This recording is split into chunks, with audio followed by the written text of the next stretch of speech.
everyone, my name is Elle and welcome to my channel. Today I wanted to talk to you guys about Urban Decay's newest naked palette, Naked Heat. I do consider myself a little bit of an expert on the Urban Decay eyeshadow formula because I have panned 3 palettes. I panned the original Naked palette, and yes, I did keep the packaging, so that's the Naked palette. I do have videos as well on my channel in case you happen to be new where I talk and show my progress panning these palettes. So, you know, I come with receipts.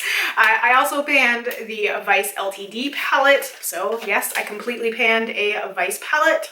And probably a little less impressive, the Urban Decay Naked Basics palette, which I have actually repurchased because I really love this palette as well. And if you like an eyeshadow palette enough to repurchase it, you know it's good. So I have the rest of the Naked palettes, most of the Vice palettes. The only one I'm missing is Vice 1.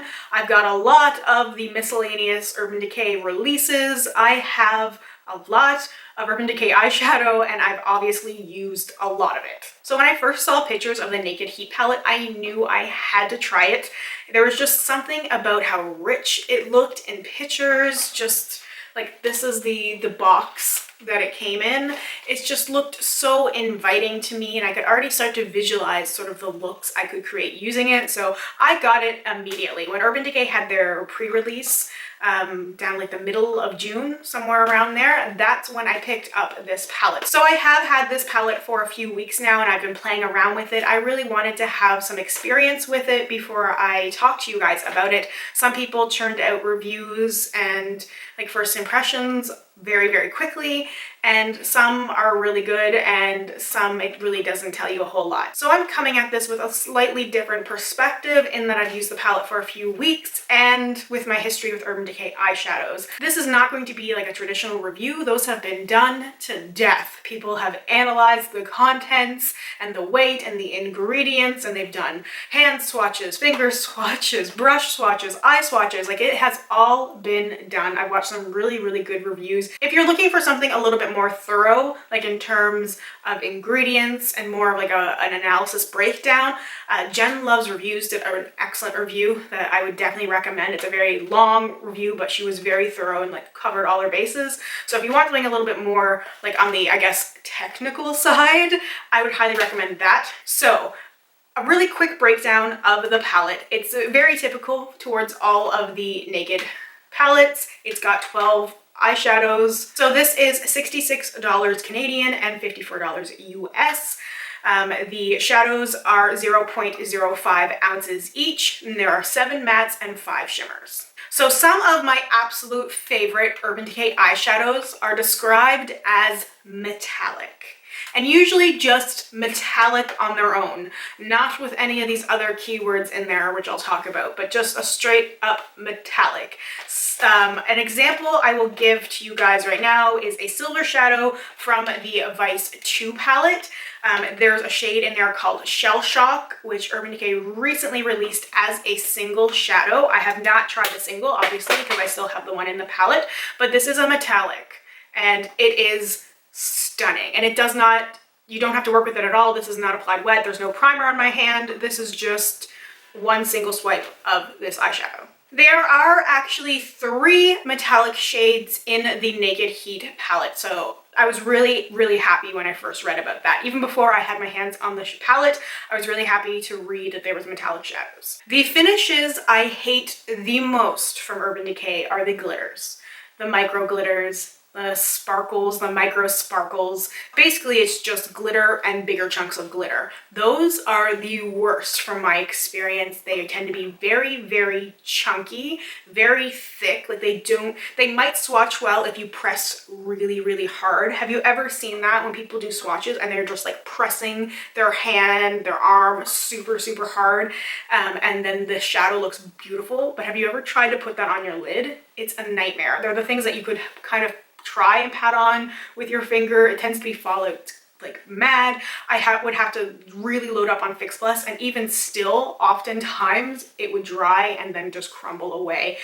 Awful. I try and avoid the glitters and the sparkles from Urban Decay as much as possible. Every now and then you'll come across one that's good, but those tend to be the exceptions, not the rule. One Urban Decay palette that is really bad for the glitters and the sparkles is the Vice 4 palette. You can see something like Flame right here is a gorgeous shadow, but because it's that glitter, like on my finger, it looks okay. Now, if I go lightly on my hand, like I'm pressing sort of normally, you can see sort of how chunky it is. You can see a lot of the glitter. Now, if you were to pick up that same shadow, again, nothing different here, and then you pressed super hard, look at the difference in the swatch, but you're not going to press that hard on your lid. When I use that shade, I have to go in with a lot of Fix Plus in order to get it managed because it's an absolute mess. Micro shimmer though tends to be pretty good. Shimmer in general, that's a good keyword with Urban Decay. So like metallic, usually the best, but shimmer, micro shimmer, those also tend to play pretty well because if there's glitter, it tends to be very, very fine and you don't notice like the chunkiness like you do with some of the other ones.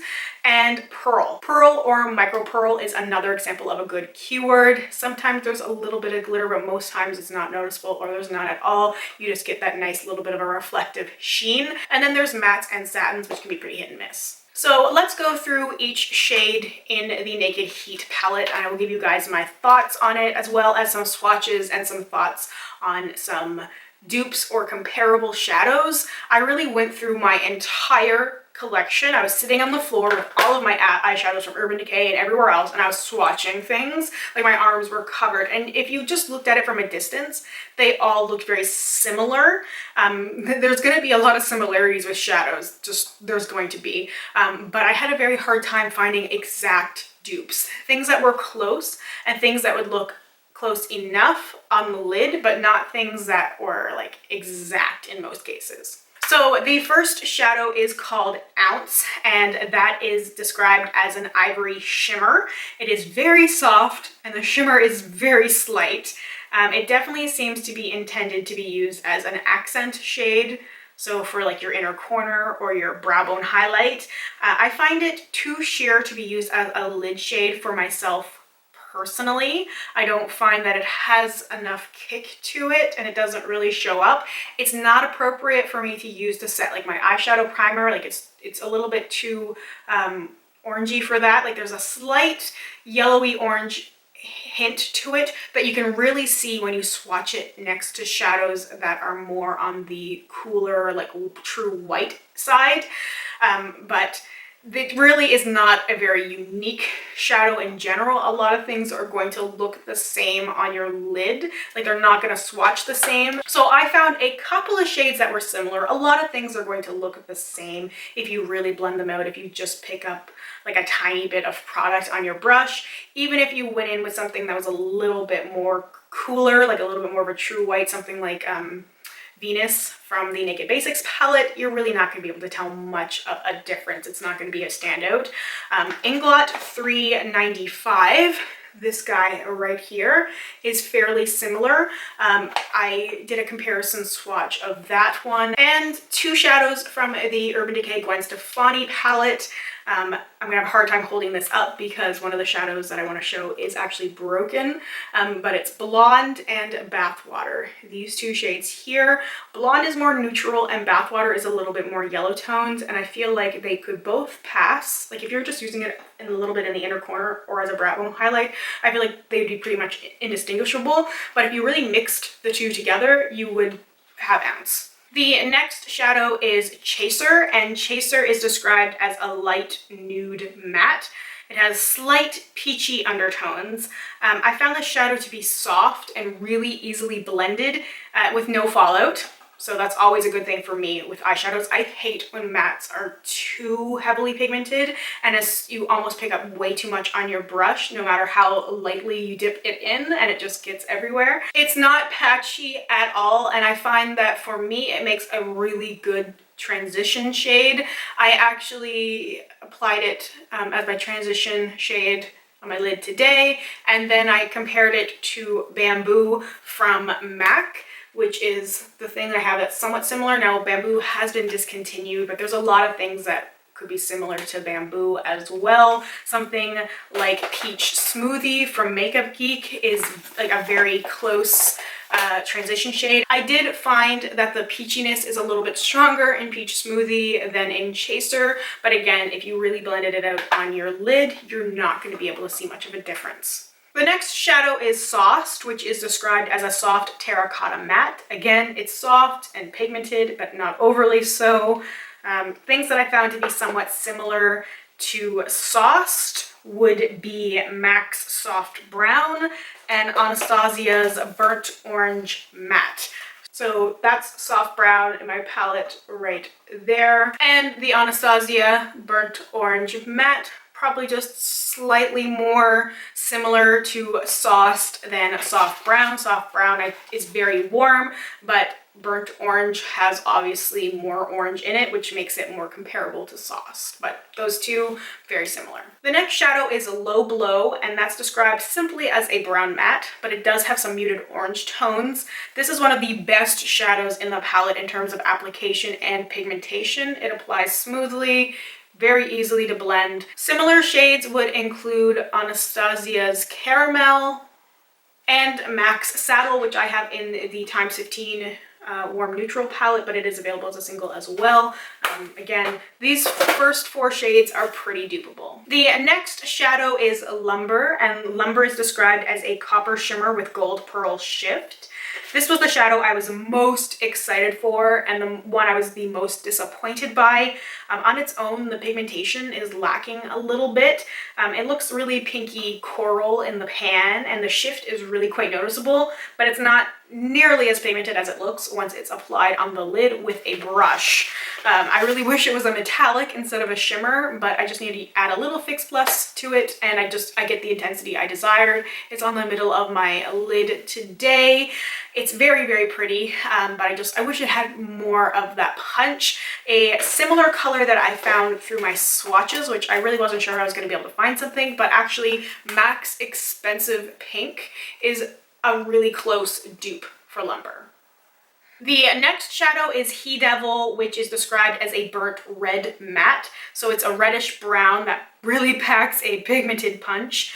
It's easily blended and applied, just like the other mattes in this palette. Really, Urban Decay did a fantastic job with the mattes in this palette overall.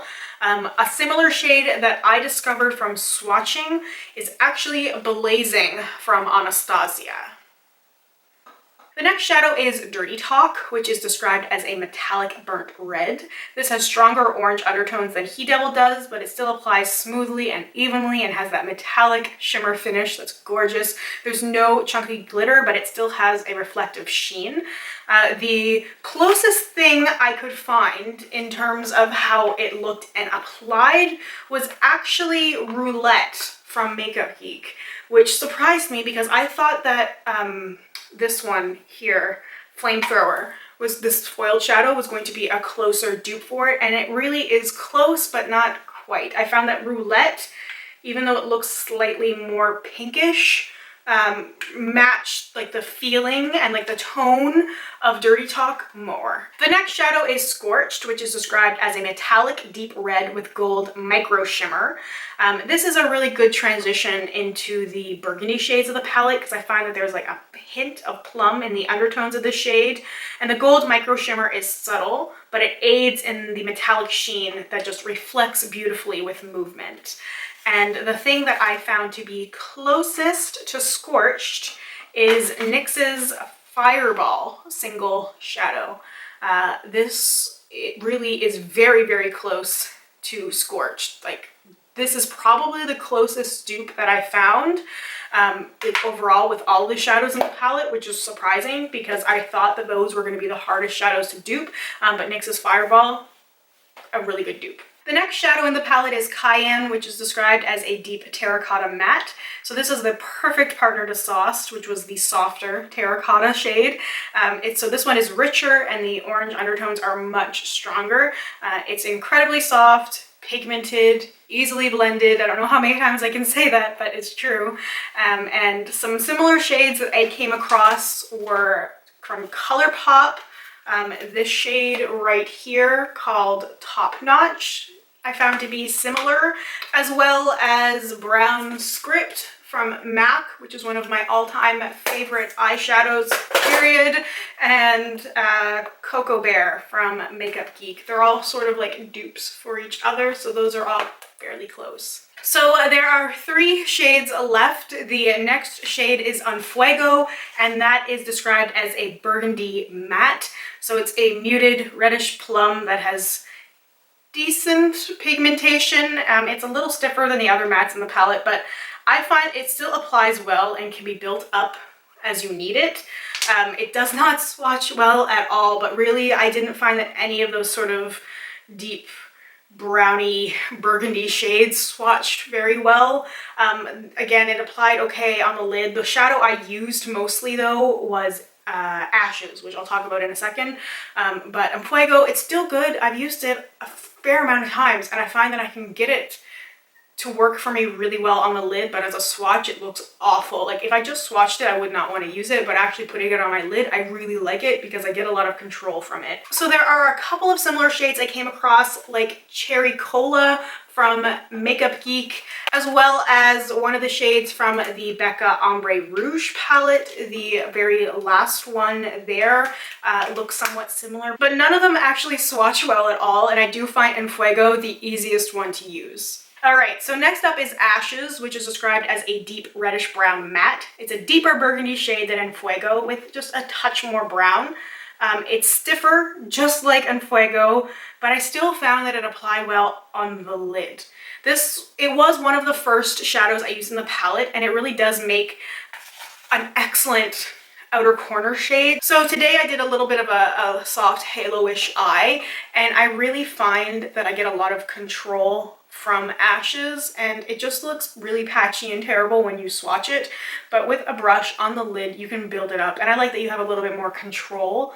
I'm not always about precision, but I like shadows that are a little bit easier to work with. That's why I really like MAC eyeshadows as well, because I find that if it's a little bit stiffer, it's easier for me to build up and blend out as opposed to going into something that's very, very pigmented, or you pick up a lot on your brush and you have to tap off a lot of excess anyway, or you just get a lot of fallout down your face. Like I did not experience that with Ashes, like no fallout for such a dark shade, and I could really build it up. I didn't have to worry about cleaning up underneath my eye area. It was just, it really is a good shadow to work with on your lid if you want to. I did find a couple of similar MAC shadows, Foley, which I believe has been discontinued, and then Shadowy Lady. They are somewhat similar, like when you blend them out, they're vaguely similar. Like I said, they're not dupes. A lot of the things I was showing you guys are stuff that's similar, like passable, but not something that I would actually consider a dupe. And then the very last shadow in the palette is called Ember, which is described as a deep metallic copper burgundy. This is just a delightful mix of orange and purple tones, and it's the perfect closer for the palette. It has that smooth as silk shimmery metallic finish, and I could not find a similar shadow within my collection to even show you guys. There was nothing that was similar enough. So overall, I'm thoroughly pleased with this palette. The formula really does rival the best that I have tried from Urban Decay. The metallic finishes are strong. The mattes, for the most part, are very creamy and pigmented, so with the exception of Enfuego and Ashes, but while they might swatch awful, I find that they do apply very well on the lid, and I've actually gotten a lot of use out of them in a short amount of time. So this is definitely an improvement for Urban Decay eyeshadows. I really hope that they either improve or stay away from those glitters and micro glitters. This is what Urban Decay should be doing. Those creamy mattes, those metallic finishes, that's what Urban Decay does the best. So overall, I really think this palette was a success. In terms of comprehensive looks with this palette alone, I really think you're gonna have to reach outside of the palette, but it does depend on the styles you like to wear as well. If you could do a really basic, pretty neutral look with the first couple of shadows, those ones that are pretty easily duped, but they're very warm, you know, sort of orangey shadows, you could do something very simple and just use those. You could do something really dark and dramatic using these last shades. It's more along like what I did today, something a little bit darker. The metallic finishes, you could always just swipe them on your lid, blend them out with a shadow. You know, you can create looks just using this palette. Like the look that I'm wearing, I used just that palette with the exception of some Urban Decay glitter on my lower lash line, but all the shadows I used were the Naked Heat palette. So I would not recommend this palette as a beginner's palette. Like if you are looking for your very first eyeshadow palette, I would not recommend this one. You really need things to complement it in order to get the best use out of it as possible. If you can pair it with some other various matte shades, some things that might be a little bit more neutral, a little bit cooler, if you have some golds and champagnes and some pinks, you can really make this palette go a long way. You can add in more colorful things with this palette as well, like really bright, like sunshine yellow, pinks, like hot pinks, or true oranges, like a really neon orange. You can really create some really pretty like sunset or sunrise sort of eye looks.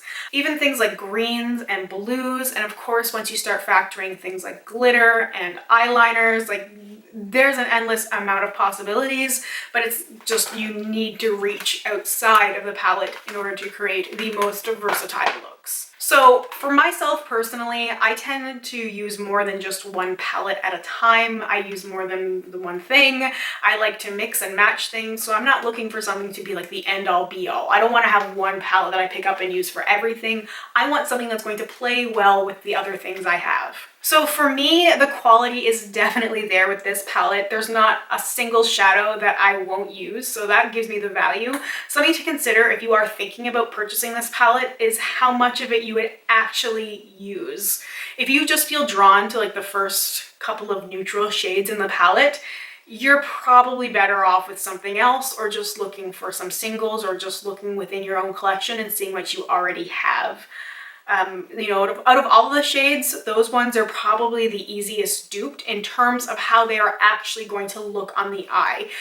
The metallics are a little bit harder to like dupe exactly overall, like especially like there's nothing I found that was close to Ember, but really you need to look at the palette as a whole object and not just pick out like the one or two things that you like. I mean, hey, you can do what you want, but I'm just saying, like if you are struggling with whether or not the palette would be a good purchase for you, that's something to really strongly consider. If you really are only drawn to like 3 shadows, even if they're 3 metallics, it's probably not going to be a good investment for you, and you probably will not get your money's worth from the palette. I do think that similar looks can be achieved without having these exact shadows.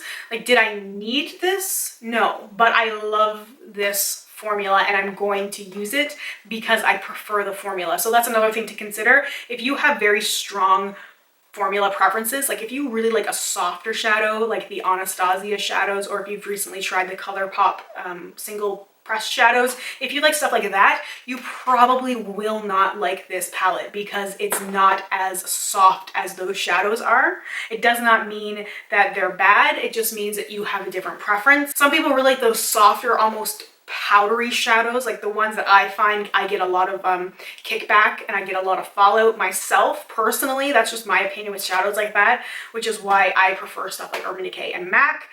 So that's just another thing to consider. The formula between Urban Decay and Anastasia is very, very different. And I know some people were saying that there's a strong similarity between the Modern Renaissance palette and this palette, and there's not. Like, I was swatching them. Like, are they in somewhat of the same color family? Some of the shadows, yes, but are there dupes? Not really, not for me, not in my opinion. And plus, the shadow formula is so different. So out of all of the eyeshadow palettes I do have from Urban Decay, I would say that the matte shadows in the Naked Heat palette behave the most like the shadows from the Naked Basics palette, which is one of my favorite palettes. As I said at the beginning, I have repurchased that palette. So that's what the mattes overall in this palette remind me of. So I hope this was helpful. If you guys have any questions, just ask down below and I will answer you there. Thank you so much for watching. Please subscribe if you haven't already, and I really hope I will see you in my next video. Bye for now.